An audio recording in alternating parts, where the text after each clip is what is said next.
Hi, this is a repair for Boxster 986 and 987, whereby a common problem that happens when the glass doesn't clear the frame on the top of the door. The glass fouls here against the frame when you try and open and close the door. Now, there is a service repair for this, and there's also a quick easy fix, so we're going to look at both those options for you now. But the main problem is that when you operate the handle here, there's a micro switch inside the handle. First thing you need to do is see if there's any movement in the glass at all when you try and open the door. If you move the handle on the inside or the outside and the glass attempts to move, then the micro switches and the handles are working fine. So that eliminates that part of the process, so you know that it's just the mechanics inside the window itself that need to be either adjusted or repaired. So as I say, if you check the handle, if you lift the handle and the glass moves, there you go, just see that movement in the corner there. Even if it is only just slightly, then you know that the micro switches are working. So in this case, we know the micro switches are working in the handles, so we're going to take off the panel and look inside the window and see if we can adjust the window frame. So to remove the door card, there's a few crucial things we need to do to take off. You've got the shroud here over the fixings for the door mirror, that needs to come off. Next up is the pull handle. There's a shroud on here that needs to be removed. There's a screw behind here. The grab handle. This collar here, although it looks like a trim, it's actually a retainer and hides a screw behind there.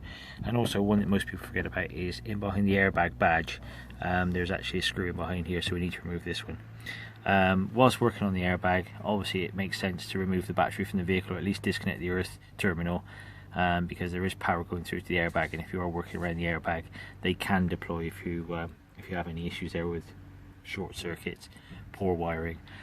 So sometimes it pays to be cautious. Right, first thing to do then, removing the trim. Apologies for the light here, actually we've got too much sun at the moment, which isn't a bad thing. The trim on the mirror is held at the bottom with a clip on the sides, and there's a little tang at the top which fits into a little strip. So first thing we need to do is, with a gentle persuasion, flat blade screwdriver or a small pry, and just lift the trim off so, and it comes loose like that. And then once you've got the trim, what you're going to do is wiggle it off a little bit towards you and just push upwards like so. And then you can see at the top here, this piece here fits down on top of the pillar, and that's what holds it in place. And a lot of these get broken off. You find used cars where the tang's been broken off because people don't know how to take them off. And you can see the receptive area there where it slots down into when you refit it. So with that one off, that stops the door card fouling, so it's obviously a bit of pressure on here to hold it in place. And this is your access into your mirror fixings if you ever need to remove the mirror. So working down the door, the next thing is the pull handle, the release handle. There's a trim here which needs to come off. So what we're going to do is, again, gently put our pry in underneath, taking care not to damage the leather, and just lever gently against it until you get a small bit of movement there. And then normally you can put your fingers under them and just lift them off, and away they go. It's quite an easy fit. You can see here, if I can get the light right on this one, this central part here fits into the inside of the handle to centralise it, and then it's just a couple of clips around the edge that hold it in place. So what we're looking to remove here is the screw in here, which is a Torx 30 bit, so we'll do that one in a moment. But the next trim to remove is the handle cover here on the grab handle. Again, gently underneath. You don't want to mark this one because it's a painted part and they do scratch very easily. So once you've got a little bit of movement in there, again, just gently lift him off and take him out of the way. Now these parts are handed. There is a top and a bottom to them, so when you take them off, make sure you can see the radius is completely different, top and bottom. So if you try and put them on the wrong way around, they will crack and break and you need to replace them. So with that one out the way, the next one to do is the airbag. As you can see, it doesn't look like it's actually a screw cover at all. It looks like it's part of the door card and the airbag system, but if you do very gently, again, be very careful not to mark the leather, just put your little pry in just underneath the bottom edge there, just a little wiggle, and then to the side.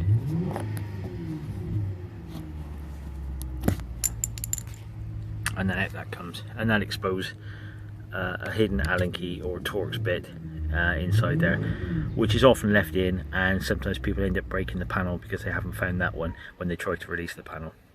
Now the next step around the door panel is simply to go around all the way around the edge with the pry, just lifting the panel carefully away, the door card should I say, away from the panel, all the way around on 3 sides, and then just gently pulling away and loosening the clips to the door panel. So I'll do that now. Okay, so we've taken the all the covers off, we've loosened the screws. We've got the screw here in the port handle, that one's out. We've then got the screw in the top of the handle. The airbag screw has been removed. The only remaining one now is behind the handle. If you have a look in here, you've got a Phillips screw just sat in behind here. I don't know if the light will allow you to see that one, but a small Phillips screw, black one, in behind there. Sometimes they're Torx, sometimes they're not. And then what we're going to do is just pull the panel away, all the way around the edge. And you'll see how it just pops off the clips by putting your fingers in. Sounds a bit brutal, but the clips are quite strong. So with the panel removed, we're now faced with a couple of wires to remove on the back. Self-explanatory here, and then we've got to undo the cable for the door handle pull here. Now the best way to do this is to unclip it from the white part here and then just unfeed it from this loop here. I can't do this at the moment, I'm trying to hold the camera at the same time, but I'll just do that now and then we'll jump forward with the film.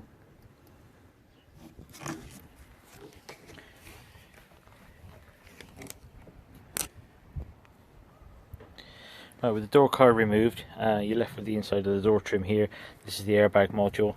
The cables here got 2 different plugs on the 2 different fittings, so you can't get those confused when you go to put them back on. So there's no issues with that when it comes to refitting. The membrane you've got here, the foam membrane, is actually a water membrane. So if this is damaged in any way, when you come to refit it, you could get water coming in through the door, through the window, to the bottom of the door, and then actually into the car itself, into the cabin. So that can cause all sorts of issues. So when you take this off, you need to be very careful not to damage it. If you do damage it, they're easily available from direct from Porsche. There are some copy ones on the market, but the price is about the same as a genuine one. So what you need to then do is just find an edge, and you need to start peeling this back. Once you've got a little bit of mastic showing, what you need to do then is get a Stanley blade and just go down between the 2 and just separate them, so you can get it all off in one piece. If you do tear this membrane, you've got to seal it back up, or you've got to fit a new one. So I'm just going to pick that off now, go through with the Stanley blade, take it off, and then we'll look at the inside of the door. Okay, so at the point now where we've got the door card off, you can see that it's quite exposed. Done a nice clean job of taking it off with the knife all the way around the edges. Now it's important you do this because when you put the old one back on, or even if you put a new one back on, you need to make sure you've got a good seal around this edge. So if you have damaged the old one, or the old one has been damaged in the past, you still need a clean edge so that you can put some fresh sealant on for the new cover to go on. So the membrane is quite important. I say, stop water getting into the footwells and causing long-term damage to the car and the electrics and that sort of thing. So this is the part we need to look at. This is the cable. You can see both ends of the cable anchored down into the bottom of the door. They run through the mechanism then, which creates a loop which opens and closes the window. Now this piece here is an adjuster. It's spring loaded, and that takes the play out of the cable. And you can see these pins here, they're removable, the spring clips which are removable, and there's service items that are done periodically to take the tension out of the cable. So by removing the pins, you can then add tension to this cable here, but there shouldn't be that much movement in the cable, so we can see straight away that's our problem. Now because these pins are at the bottom of their adjustment, normally they would be at the top. The cable would be further along when it's new, so there'd be less sticking out the bottom. So this part here is fully extended, and you can tell that you're able to pull it up and down, and it's actually topping out against these clips here. So when it's new, it probably sits further up here, and the clips prevent it going further up in, and you can pre-tension it so it holds the cable tight. So the offending item here is the green grommet. If I swap hands, the green grommet here is the cable stop, and it shows you how much play we've got. Now that stop should be, in theory, you shouldn't be able to move that out of the base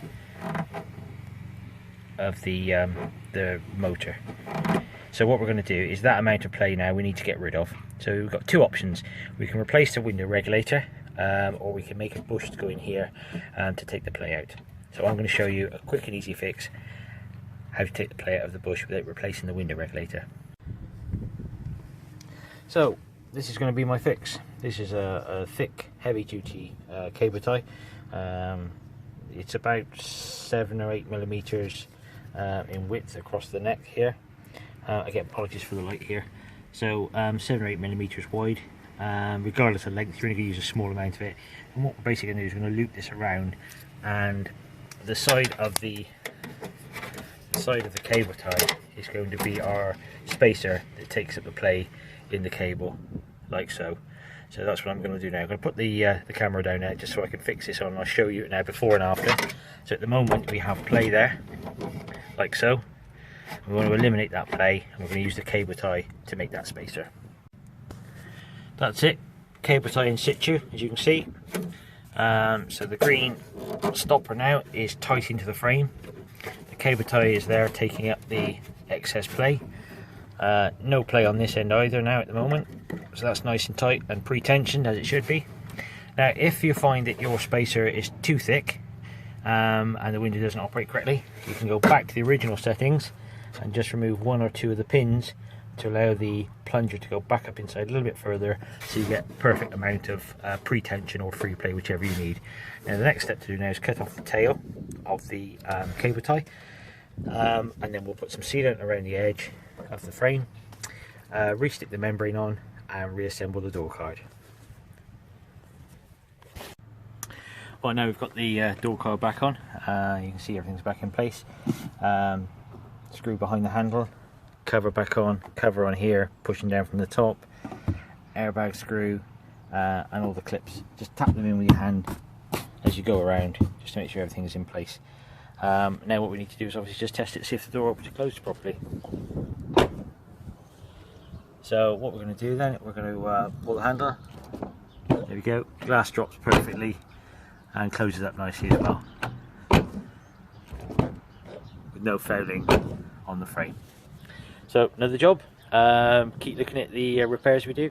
I hate to say, but click, like and subscribe. Thanks.